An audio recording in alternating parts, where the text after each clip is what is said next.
ওঠো ওঠো ওঠো রোজাদার, সেহরির হলো সময়, খোলো খোলো দ্বার। বাতাস ডাকে তোমায়, ডেকে যায় তারকারা, আসমানে আছে যত আলোকিত ফেরেশতারা। ওঠো ওঠো ওঠো রোজাদার, সেহরির হলো সময়, খোলো খোলো দ্বার। আসসালামু আলাইকুম ওয়া রাহমাতুল্লাহি ওয়া বারাকাতুহু। আলহামদুলিল্লাহি কাফা ওয়া সালামান আলা ইবাদিহিল্লাযিনা ইসতাফা, আম্মা বাদ। দেশ ও বিদেশ থেকে এনটিভির পর্দায় যারা দেখছেন এইচএম স্টিল নিবেদিত বরকতময় সাহারি অনুষ্ঠান, তাদের সকলকেই আমি এইচএম এনামুল হক জানাচ্ছি অনুষ্ঠানের পক্ষ থেকে প্রাণ ঢালা অভিনন্দন এবং শুভেচ্ছা। প্রিয় দর্শক, powered by Shahjalal Islami bank limited, co sponsor Islami bank Bangladesh limited এবং আল আরাফা ইসলামী ব্যাংক লিমিটেড। দর্শক, আমরা অনুষ্ঠান শুরু করব। শুরুতেই আমরা কোরআন তেলাওয়াত দিয়ে শুরু করব। সেহরির হলো সময়, খোলো খোলো দ্বার। আউযু বিল্লাহি মিনাশ শাইতানির রাজীম। বিসমিল্লাহির রহমানির রহিম। ওয়ালা ইয়াতালি উলুল ফাদলি মিনকুম ওয়াস-সাআতি আন ইউতু উলিল কুরবা ওয়াল মাসাকিন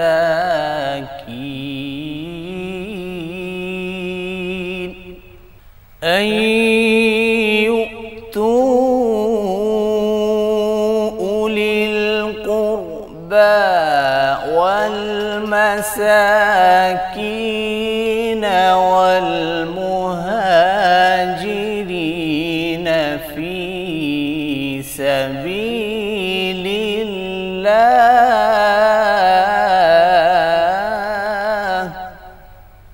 ওয়ালইয়াফু ওয়ালইয়াসফাহু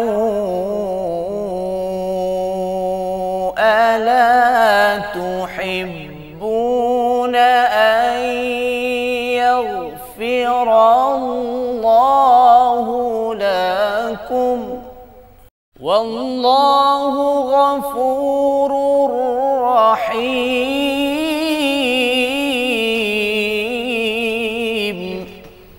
ওয়ালা ইয়াতালি উলুল ফাদলি মিনকুম ওয়াস-সাআতি আন ইউতু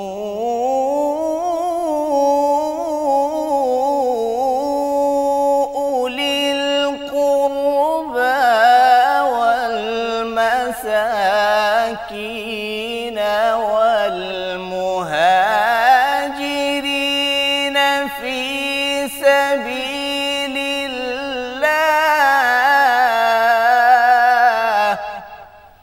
ওয়ালইয়াফু ওয়ালইয়াসফাহু আলা তুহিব্বুনা আন ইয়াগফিরাল্লাহু লাকুম ওয়াল্লাহু গফুরুর রহিম। ইন্নাল্লাযীনা ইয়ারমুনাল মুহসানাতিল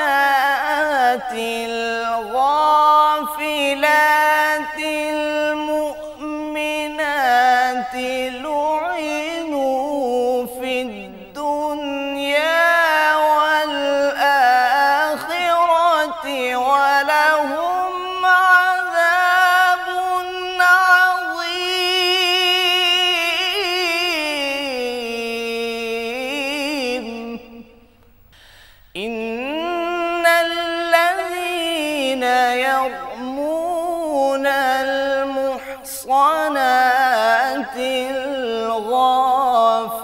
গাফিলাতিল মুমিনাতি লুইনু في الدنيا والآخرة ولهم عذاب عظيم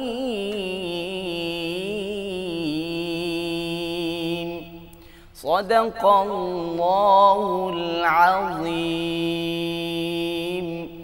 দর্শক, কারি সাহেবের কণ্ঠে চমৎকার কোরআন তেলাওয়াতের পরে আমরা শুনব কোরআনুল কারীমের তাফসীর।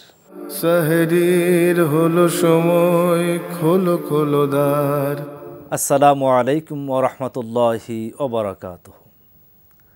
আলহামদুলিল্লাহি হামদা শাকিরিন, নাহমাদুহু সুবহানাহু ওয়া তাআলা কামা ইয়ানবাগি লিজালালি ওয়াজহিহি ওয়া আযীম সুলতানিহি। আশহাদু আল্লা ইলাহা ইল্লাল্লাহু ওয়াহদাহু লা শারীকা লাহু ওয়া আশহাদু আন্না মুহাম্মাদান আবদুহু ওয়া রাসূলুহু। আম্মা বা'দ। প্রিয় দর্শক, এখন আমি মহাবিশ্বের মহাবিশ্বয় কোরআনুল কারীমের 14তম পারার 15 নম্বর সূরা আল হিজর থেকে তাফসীর করব ইনশাআল্লাহ। সূরা আল হিজরের মধ্যে 99টি আয়াত রয়েছে, 6টি রুকু রয়েছে। এই সূরাটি রাসূল করিম সাল্লাল্লাহু আলাইহি ওয়াসাল্লামের মাক্কি জিন্দেগিতে নাজিল হয়েছে বিধায় তাফসীরকারগণের ভাষায় এই সূরাটিকে বলা হয় মাক্কি সূরা। সম্মানিত দর্শক ও শ্রোতা, এভাবে এই সূরার নাম সূরা আল হিজর। এই সূরাটির নামকরণ করা হয়েছে সূরা আল হিজর।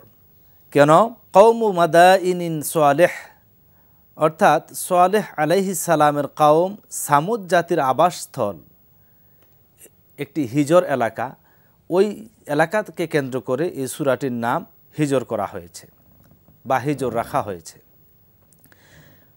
অত্র সূরাটির বিষয়বস্তু আমরা যদি দেখতে পাই, এই সূরাটির মধ্যে 3টি গুরুত্বপূর্ণ বিষয়বস্তু রয়েছে। 1 নাম্বার হচ্ছে আত-তাওহীদ, রবের প্রতি একাত্মবাদের ঘোষণা ও হাদানিয়াতের প্রতি ওতপ্রোতভাবে স্বীকৃতি প্রদান করা। 2 নাম্বার হচ্ছে রিসালাত, রাসূল করিম সাল্লাল্লাহু আলাইহি ওয়াসাল্লামের আগমনকে ওতপ্রোতভাবে বিশ্বাস করা এবং স্বীকৃতি দেওয়া। তৃতীয়ত হচ্ছে ওয়াল বা'থ বা'দাল মাউত, মৃত্যুর পর পুনরুত্থানের দিন অর্থাৎ আখিরাত দিবসের প্রতি বিশ্বাস স্থাপন করা। এই 3টি বিষয় হলো অত্র সূরার মূল বিষয়বস্তু। আলিফ লাম র, এগুলো হচ্ছে হরুফে মুকাত্তাআত, যার অর্থ আল্লাহু আ'লামু বিমুরাদিহি, আল্লাহ সুবহানাহু ওয়া তাআলাই সবচেয়ে ভালো অবগত আছেন। তারপরে বলা হয়েছে তিলকা আয়াতুল কিতাব ওয়া কুরআনিম মুবিন।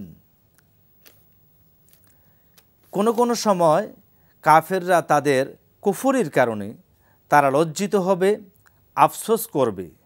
কেন আফসোস করবে? এটির একটি সুন্দর একটি ঘটনা রয়েছে। আল্লাহ রাব্বুল আলামিনের কিছু ইমানদার গুনাহগার বান্দা এবং কাফের মুশরিকদের সাথে একত্রিত একসাথে জাহান্নামে রাখা হবে। আল্লাহ রাব্বুল আলামিনের কিছু ইমানদার গুনাহগার বান্দা এবং কাফির সর্বোপরি মুজরিম এবং মুশরিক বান্দাদেরকে একই জাহান্নামে রাখা হবে। ফলে কাফির এবং মুশরিকরা তারা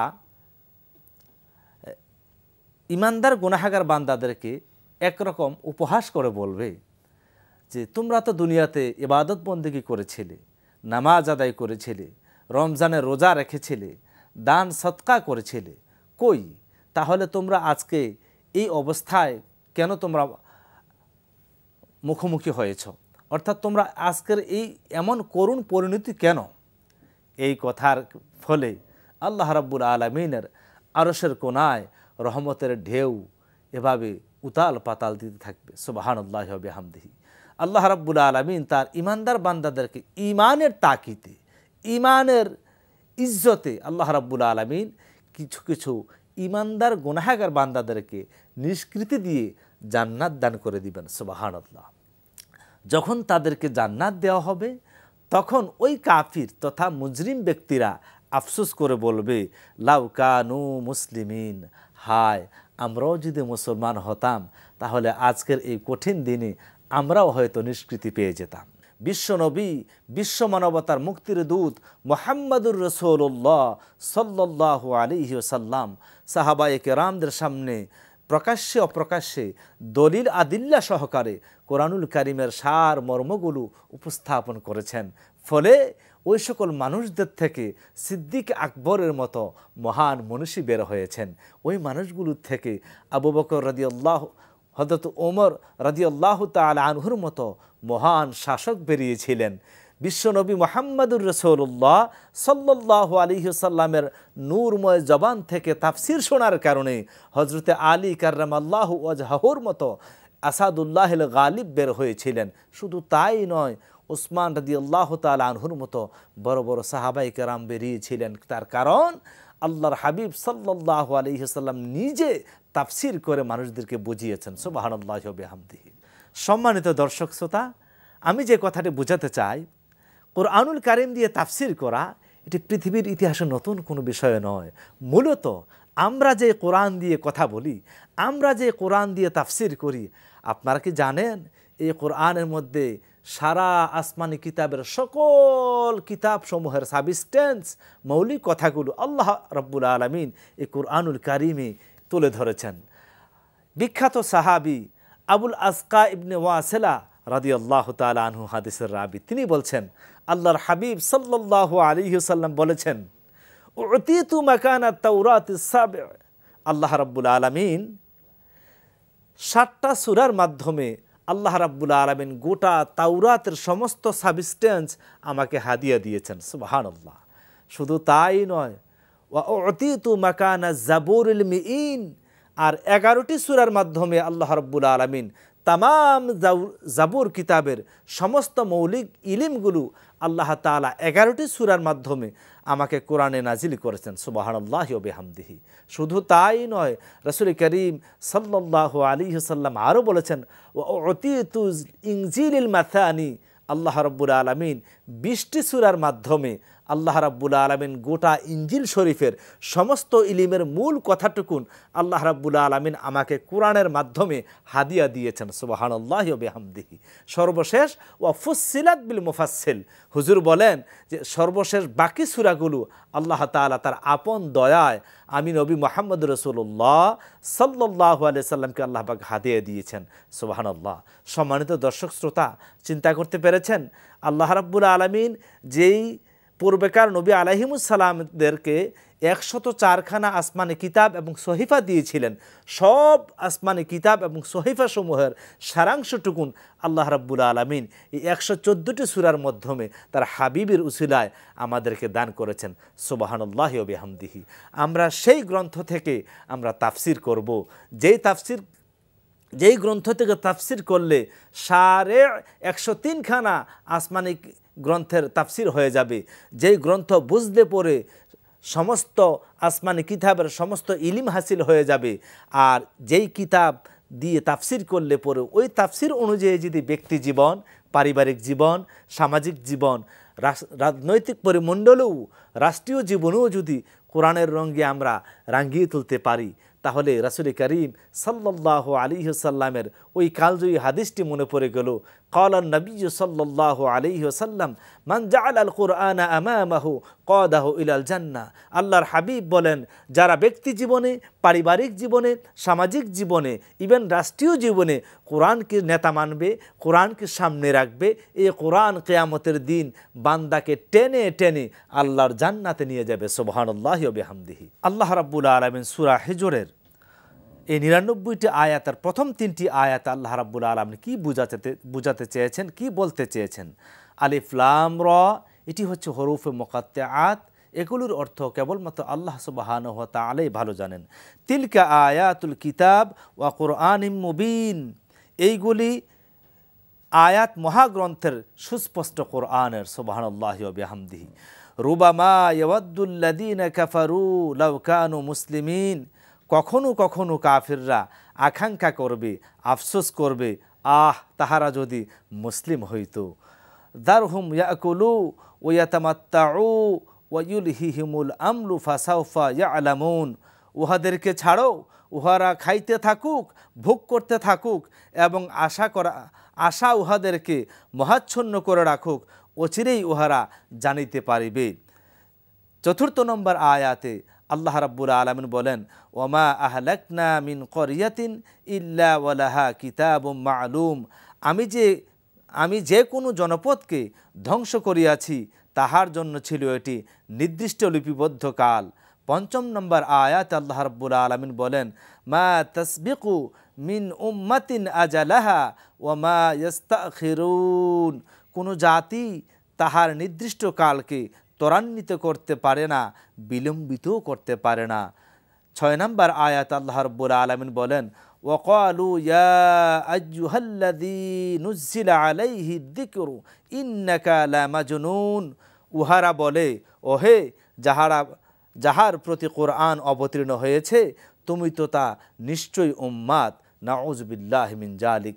এই আয়াতে কারিমা থেকে আমরা যে শিক্ষাটি নিতে চাই, আমরা আল্লাহ রাব্বুল আলামিনের তাওহীদের প্রতি অবিচল আস্থা বিশ্বাস স্থাপন করব। দ্বিতীয়ত হচ্ছে নবুয়ত তথা রিসালাতের প্রতি আমাদের অগাধ আস্থা এবং ঈমান রাখতে হবে। তৃতীয়ত আমাদের মৃত্যুর উপর যে পুনরুত্থান তথা আখিরাত দিবসের প্রতি আমাদের ইয়াকিন এবং ঈমান রাখতে হবে। তাহলেই কেবল আমাদের অত্র সূরার আলোকে আমাদের ব্যক্তি জীবনকে সুন্দর করে সাজাতে পারবো, পারিবারিক জীবন এমনকি সামাজিক জীবনেও আমরা কোরআনের রঙে রাঙিয়ে তুলে একটি কোরআনের রাজ কায়েম করতে পারবো। আল্লাহ রাব্বুল আলামিন আমাদেরকে আমল করার তৌফিক দান করুক। আসসালামু আলাইকুম ওয়া রাহমাতুল্লাহি ওয়া বারাকাতুহু। দর্শক, আমরা শুনলাম কোরআনুল কারীমের তাফসীর। এ পর্যায়ে রয়েছে একটি ইসলামী গান। সেহরির হলো সময়, খোলো খোলো দ্বার, আল্লাহ তোমার এই দুনিয়া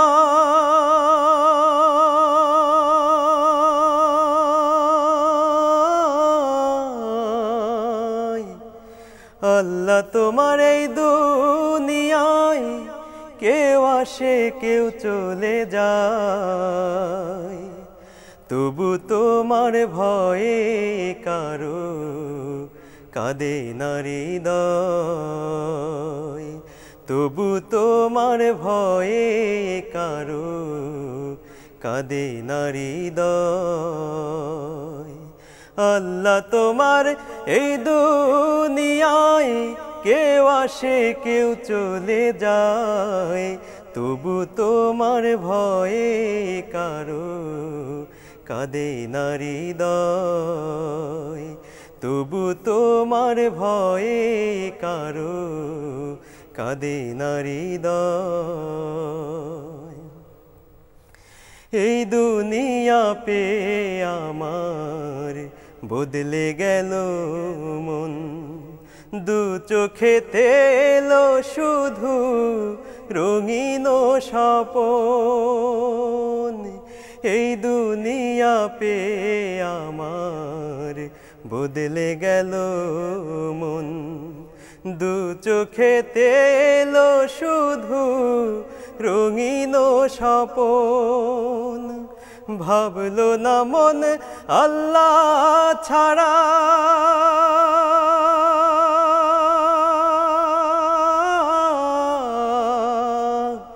ভাবলো না মন আল্লাহ ছাড়া নেই কোনো উপায়,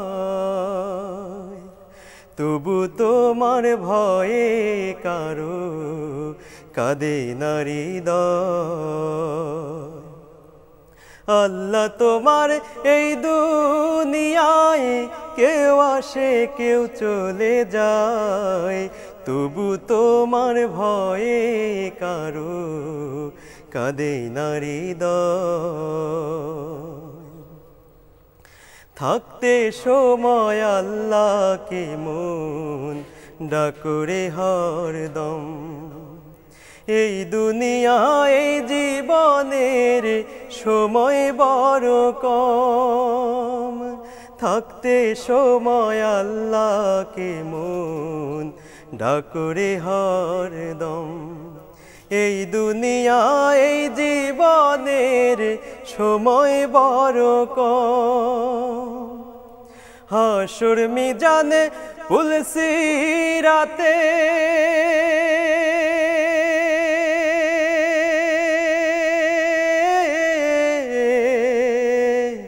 হাসুর মিজানে পুলসিরাতে সে ছাড়া কেউ নাই তবু তোমার ভয়ে কারো কাঁদে না হৃদয় আল্লাহ তোমার এই দুনিয়ায় কেউ আসে কেউ চলে যায় তবু তোমার ভয়ে কারো কাঁদে না হৃদয় তবু তোমার ভয়ে কারো কাঁদে না হৃদয় আল্লাহ তোমার এই দুনিয়া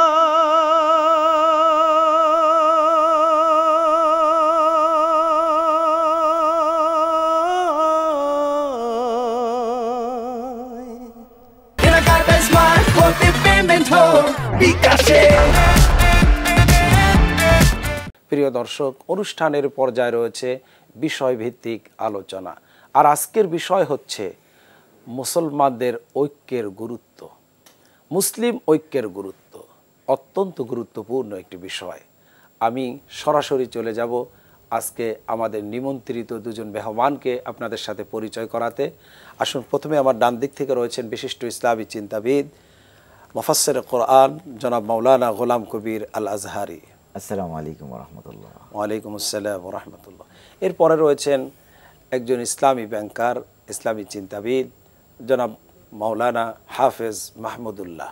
আসসালামু আলাইকুম রহমতুল্লাহি ওয়া বারাকাতুহু। জি, আপনার কাছে প্রশ্ন, মুসলিম ঐক্যের গুরুত্ব, প্রয়োজনীয়তা আজকে কতখানি, যার কারণে মুসলমানদের যে অবস্থা বর্তমান প্রেক্ষাপটে, এটার একটা প্রধানতম কারণ হচ্ছে মুসলমানদের অনৈক্য, মুসলমানদের ভিতরে ফাটল, মুসলমানদের ভিতরে বিভেদ, মুসলমানদের ভিতরে গোত্রে গোত্রের ভাগ হয়ে যাওয়া। এই বিষয়টি আপনি কোরআন এবং সুন্নাহর দৃষ্টিকোণ থেকে দর্শকদের জন্য যদি বলেন। বিসমিল্লাহ, আলহামদুলিল্লাহ, ওয়াসসালাতু ওয়াসসালামু আলা রাসূলিল্লাহি ওয়া বা'দ। মুসলিমদের ঐক্য, বিশ্ব মুসলিমদের ঐক্যের ব্যাপারে আমাদের সমাজে একটি কথা আছে, একতাই বল। জি, মানে এক ঐক্য থাকলেই শক্তি ধরে থাকে। আরবিতে একটি প্রবাদ আছে, আল ইত্তেহাদু কুওয়া, সুবহানাল্লাহ। ঐক্যই হচ্ছে শক্তি। এই জন্য ঐক্যের কোনো বিকল্প নেই।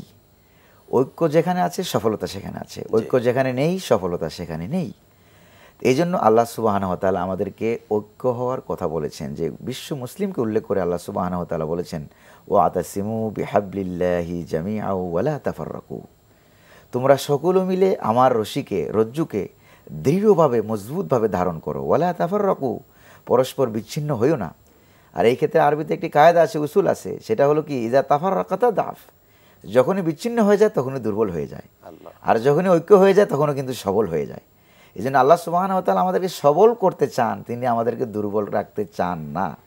কিন্তু বর্তমান মুসলিম প্রেক্ষাপটের দিকে যদি আমরা তাকাই, যে মুসলমানরা যেরকমভাবে দলে দলে উপদলে বিভক্ত হয়ে আছে, এই কারণেই সারা পৃথিবীতে মুসলমানরা নির্যাতিত, নিষ্পেষিত, অত্যাচারিত হয়ে আছে।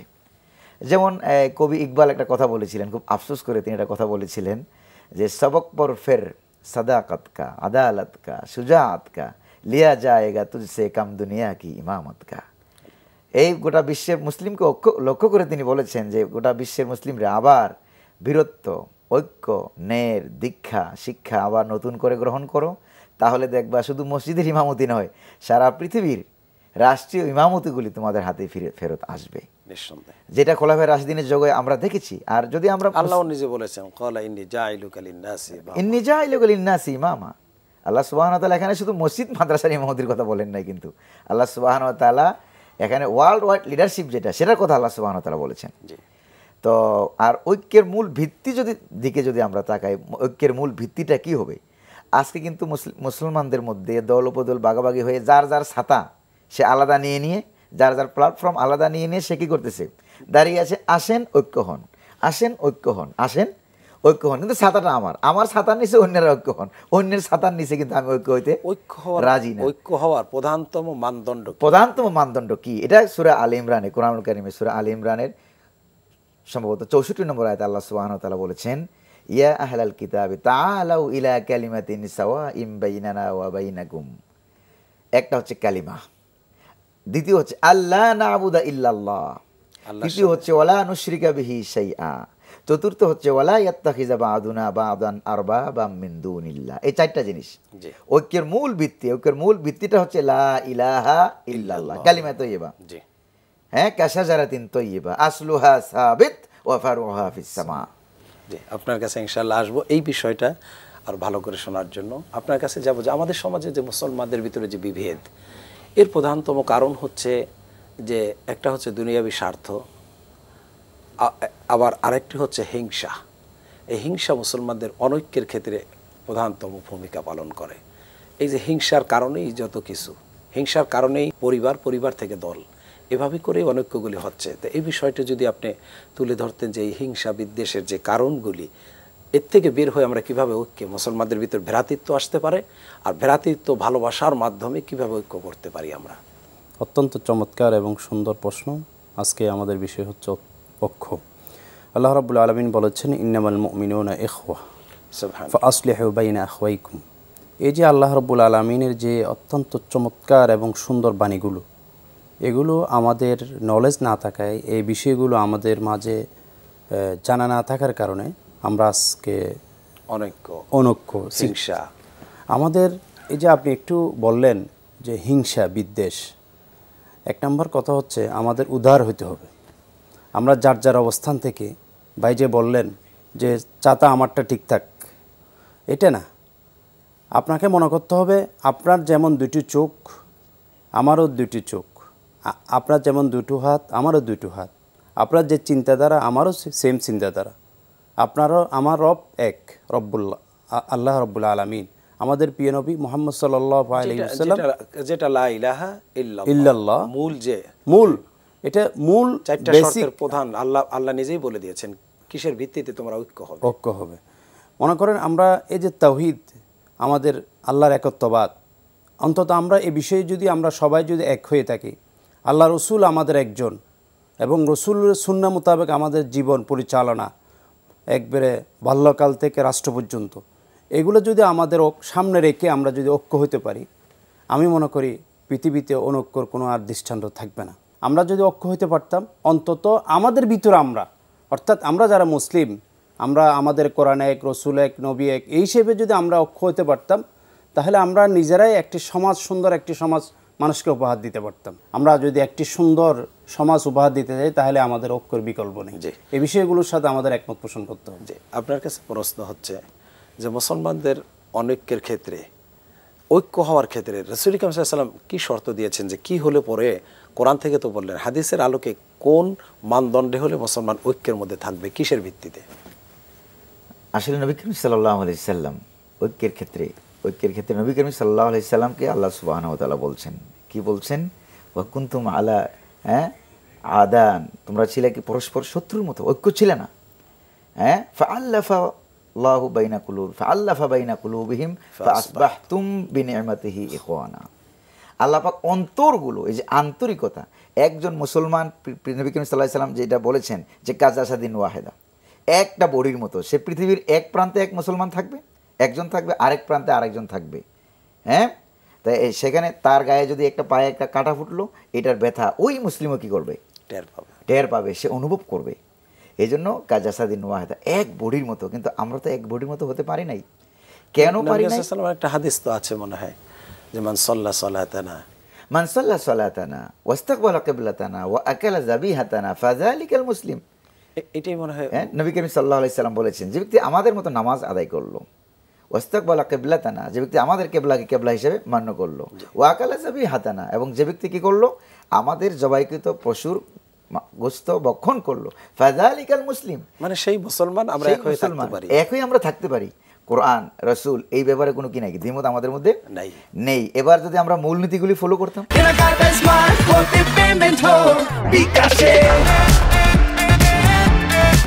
ঐক্যের মূলনীতির কথা বলছিলাম। আল্লাহ সুবহানাহু ওয়া তাআলা বলছেন কালিমা, ঐক্যের মূল ভিত্তিটা হচ্ছে ঈমান। কালিমা মানে কি? ঈমান, শাহাদাতাইন।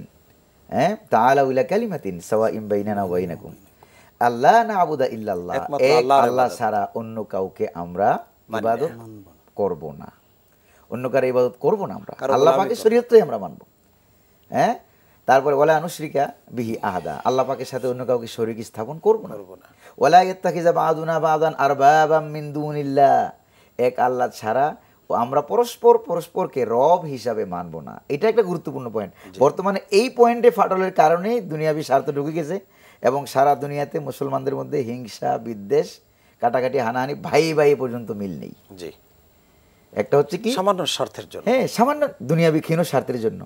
অথচ দুনিয়াবি ক্ষীণ স্বার্থের জন্য নবী করিম সাল্লাল্লাহু আলাইহি সাল্লাম কি বলেছেন, যে লা ইয়ামবাগি লিল মুমিনিন আন ইয়াহজুরা আখাহু ফাওকা সালাসি লায়ালিন, একজন ইমানদার, হ্যাঁ, হিংসাবশত অন্য আরেক ইমানদার ভাইকে সে আড়াই দিন এর বেশি সে কি করতে পারবে না, তার সাথে কথা বন্ধ রাখতে পারবে। কথা বন্ধ রাখতে পারবে না, তার সাথে সে মনের যেই নবী সাল্লাল্লাহু আলাইহি ওয়াসাল্লাম অন্য হাদিস কত সুন্দর, যে লা ইউমিনু আহাদুকুম হাত্তা ইউহিব্বু লিআখিহি মা ইউহিব্বু লিনাফসিহি। নাফসি, নবী করিম সাল্লাল্লাহু আলাইহি সাল্লাম বলেছেন যে তোমরা ততক্ষণ পর্যন্ত প্রকৃত ইমানদার হতে পারবে না যতক্ষণ পর্যন্ত নিজের জন্য যা পছন্দ করবে অপর ভাইয়ের জন্য সেটা পছন্দ করবে। তাহলে এইখান থেকেই একটা মুমিনের পরিচয়, যে আমি ইমানদারের পরিচয়। আমি নিজে যেভাবে থাকবো, যে মুমিন আপনি বলেছেন সকল মুমিন একটা দেহের নাই, আর কোরআনুল কারীমে আমার ভাই বলেছেন যে ইন্নামাল মুমিনুনা ইখওয়া, আল্লাহ ভাই করেছেন। রাসূল বলেছেন আল মুসলিম আখুল মুসলিম, আল মুমিন আখুল মুমিন, এভাবে করে বিশ্বনবী বলেছেন। তাই আমার যদি ভাই হয়, ইমানের দিক থেকে যদি ভাই হয়,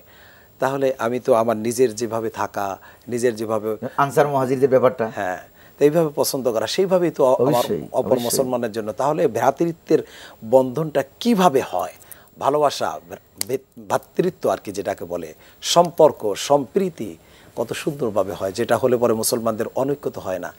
জি, অর্ধেকটা পৃথিবী মুসলিমরা শাসন করলো, এই ভ্রাতৃত্ব বন্ধন, তখন মুসলমানদের মধ্যে কোনো বিন্দুমাত্র ফাটল ছিল না। একে অন্যের জন্য, নিজের জন্য যা পছন্দ করতেন অন্যের জন্য ঠিক সেই জিনিস তাই পছন্দ করতেন। দুনিয়াবি ক্ষীণ স্বার্থ কারো কাছে প্রাধান্য ছিল না। মুহাজির এবং আনসারদের কথা বলছেন, ছোট্ট করে যদি বলেন যে কি মুহাজির এবং আনসার, যখন মুহাজিররা হিজরত করে মক্কা ছেড়ে যখন মদিনায় চলে গেলেন, তখন মদিনার আনসাররা তখন কি করলেন, তাদের নিজস্ব সম্পদ থেকে, ওই ভাই সব কিছু ছেড়ে এসেছে দিন ইসলামের জন্য, আল্লাহ এবং তার রাসূলের জন্য ছেড়ে এসেছে, এই জন্য তার সম্পদ থেকে একটা অংশ দিয়ে দিলেন। তারপরে কারো একাধিক স্ত্রী ছিল, সেই একাধিক স্ত্রীকে পর্যন্ত তালাক দিয়ে তারপর ইদ্যত পালন করার পর তাকে ওই ভাইয়ের জন্য বিবাহের ব্যবস্থা করে দিলেন, তার প্রয়োজন মিটিয়ে দিলেন। সুবহানাল্লাহ, সুবহানাল্লাহ। তাহলে আমরা কিভাবে এটা উপলব্ধি করতে পারি ইসলাম আমাদেরকে কতটুকু দিয়েছে, এবং ঐক্যের যে ফলাফলটা, রেজাল্টটা দুনিয়ায় তো আমরা আমাদের সবার সামনেই দুনিয়ার বিজয়, ঐক্যের ফলাফল হলো দুনিয়ার বিজয় এবং সফলতা। এবং পরকালের বিজয়টা কিভাবে, ছোট্ট একটা পয়েন্ট আছে এখানে, যে আমরা ছিলাম জান্নাতে, জান্নাত থেকে পড়ে গেলাম দুনিয়া নামক কুয়ার ভিতরে। তো কুয়ার মধ্যে যদি কোনো মানুষ পড়ে, তখন তাকে বাঁচাবার জন্য সেখানে অবশ্যই রশি সবচেয়ে বেটার। হ্যাঁ, তো আল্লাহ সুবহানাহু ওয়া তাআলা আমাদেরকে দুনিয়া নামক কুয়ায় পাঠাইলেন আর দিয়ে দিলেন একটা রশি। সেই রশিটা কি, আল কুরআন ওয়া হাবলুল্লাহিল মামদুদ মিনাস সামাই ইলাল আরদ তরফুহু বিয়াদিল্লাহি ওয়া তরফুহু বিআইদিন নাস। নবী করিম সাল্লাল্লাহু আলাইহি সাল্লাম বলেন, কোরআন নামক রশিটা দিয়ে দিলাম, রশিটাকে তোমরা মজবুত করে ধরো। এবার আল্লাহ পাকের ধরা খুব মজবুত, আল্লাহর রশি মজবুত, এতে কোনো সন্দেহ নেই।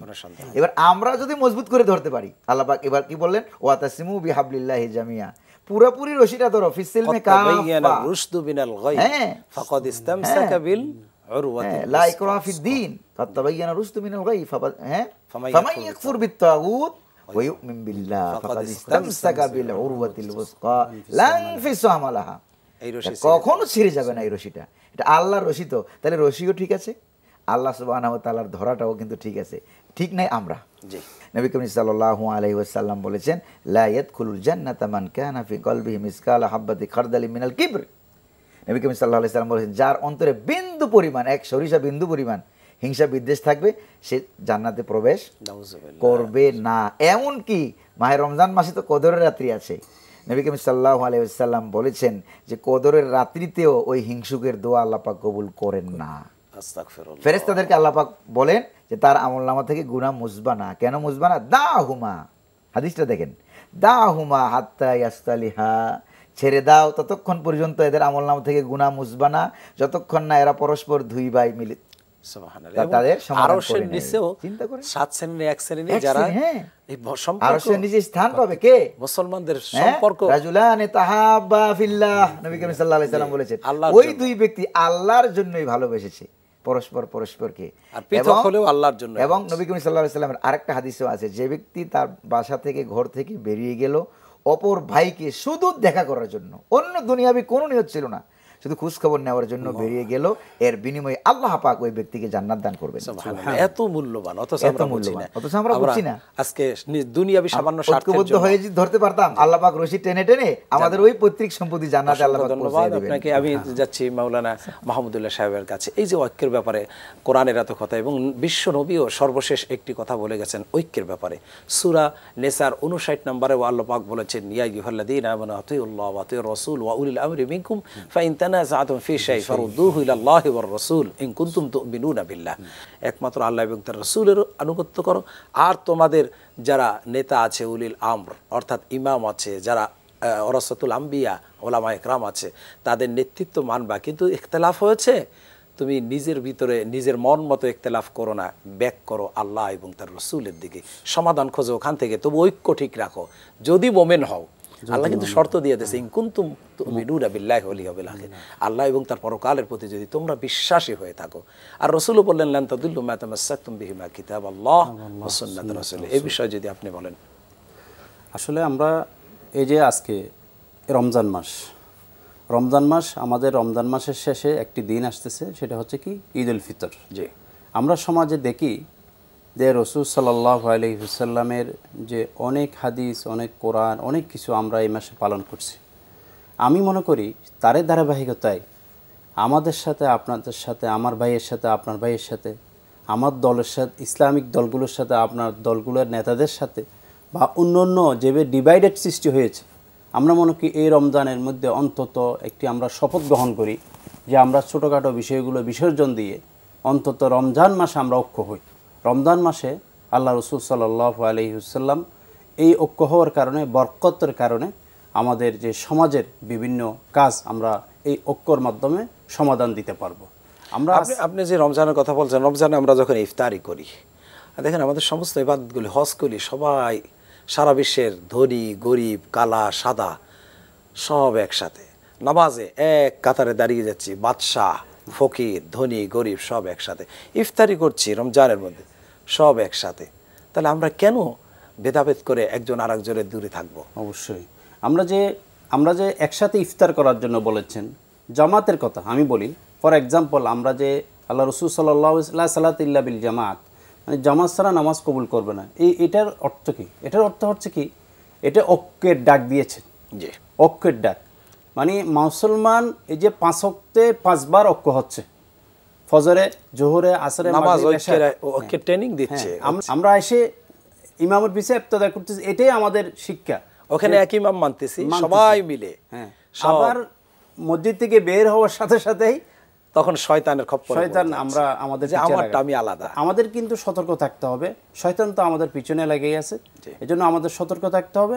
আমি সব সময় সব জায়গায় এই কথাটুকুই বলি যে আমরা ছোটোখাটো বিষয়গুলো আমরা দেখব না, আমাদের আল্লাহ এবং রসুলকে সামনে রেখে আমরা ওনাদের মূল বিষয়গুলো, আল্লাহ এবং কোরআন এই যে হাদিসের বিষয়গুলোকে সামনে রেখে আমরা সবাই এক এবং ঐক্য হয়ে যাই। জি, অসংখ্য ধন্যবাদ আপনাদের দুজনকে সুন্দর আলোচনা করার জন্য। প্রিয় দর্শক, মুসলমানদের ঐক্যের গুরুত্ব কোরআন এবং সুন্নায় ব্যাপকভাবে আল্লাহ রাব্বুল আলামিন বলেছেন।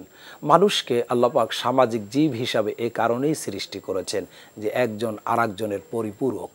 একজন মানুষ ছাড়া আরেকজন মানুষ চলতে পারে না। পিতামাতা ছাড়া যেমন সন্তান নাই, সন্তান ছাড়া যেমন পিতামাতা নাই, ভাই ছাড়া যেমন বোন চলতে পারে না, বোন ছাড়া ভাই চলতে পারে না। একটা মানুষ আর একটা মানুষকে ছাড়া চলতে পারে না, কারণ মানুষের প্রয়োজনগুলি একজনের সাথে আরেকজনের মাধ্যম করে দিয়েছেন আল্লাহ পাক। আপনি একটা জিনিস দরকার হবে, দেখবেন ওই জিনিস তৈরি করেছেন আরও 20 জনে মিলে। সুতরাং আপনি কেমনে তাদের শরণাপন্ন না হয়ে, না মিশে কিভাবে আপনি চলবেন, কিভাবে জীবনযাপন করবেন? সেই কারণেই আল্লাহ রাব্বুল আলামিন মুসলমানদেরকে বলেছেন অন্তত তোমরা ঐক্য হয়ে চলো।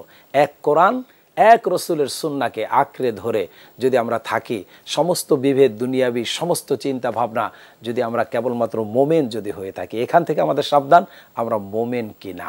এই পরীক্ষা আমাদের ইসলামী ঐক্য আমরা করতে রাজি কিনা। আল্লাহ পাক যেন আমাদেরকে মুসলিম ঐক্যের মধ্যে সমস্ত ভেদাভেদ বলে এনে দেন, এই দোয়া আল্লাহর কাছে করে আমরা বিদায় হব। এতক্ষণ পর্যন্ত ধৈর্য ধারণ করে আপনারা দেখতেছিলেন এইচএম স্টিল নিবেদিত বরকতময় sehri, powered by Shahjalal Islami bank limited, co sponsor Islami bank Bangladesh limited এবং আল আরাফা ইসলামী ব্যাংক লিমিটেডের সৌজন্যে। প্রিয় দর্শক, আমরা বিদায় নিচ্ছি আগামী পর্ব দেখার আমন্ত্রণ জানিয়ে। তবে আমরা বিদায় নেব একটি ইসলামী গান শুনতে শুনতে। আসসালামু আলাইকুম ওয়া রাহমাতুল্লাহি ওয়া বারাকাতুহু। ও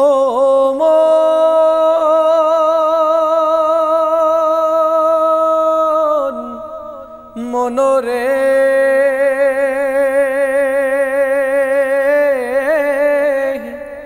ও মনরে মন আমার যাই রে ছুটে যাই, ঘুমিয়ে আছে যেথাই আমার প্যারা নবী ওই মদিনায়, আমার প্যারা নবী ওই মদিনায়। মন আমার যাই রে ছুটে যাই, ঘুমিয়ে আছে যেথাই আমার প্যারা নবী ওই মদিনায়, আমার প্যারা নবী ওই মদিনায়। থাকতো যদি ডানা না মানি তো মানা, উড়ে যেত মনই সোনার গায়। থাকতো যদি ডানা না মানি তো মানা, উড়ে যেত মনই সোনার গায়। যার লাগিয়া কাঁদে হৃদয়, আমার প্যারা নবী ওই মদিনায়, আমার প্যারা নবী ওই মদিনায়। মন আমার যাই রে ছুটে যাই, ঘুমিয়ে আছে যেথাই আমার প্যারা নবী ওই মদিনায়, আমার প্যারা নবী ওই মদিনায়। শোনো হে পুবল হাওয়া কহিও তার গিয়া, অধমেই বসে আছে তারি মায়ায়। শোনো হে পুবল হাওয়া কহিও তার গিয়া, অধমেই বসে আছে তারি মায়ায়। মন আমার কাঁদে যে তার ব্যথায়, আমার প্যারা নবী ওই মদিনায়, আমার প্যারা নবী ওই মদিনায়। মন আমার যাই রে ছুটে যাই, ঘুমিয়ে আছে যেথাই আমার প্যারা নবী ওই মদিনায়, আমার প্যারা নবী ওই মদিনায়, আমার প্যারা নবী ওই মদিনায়।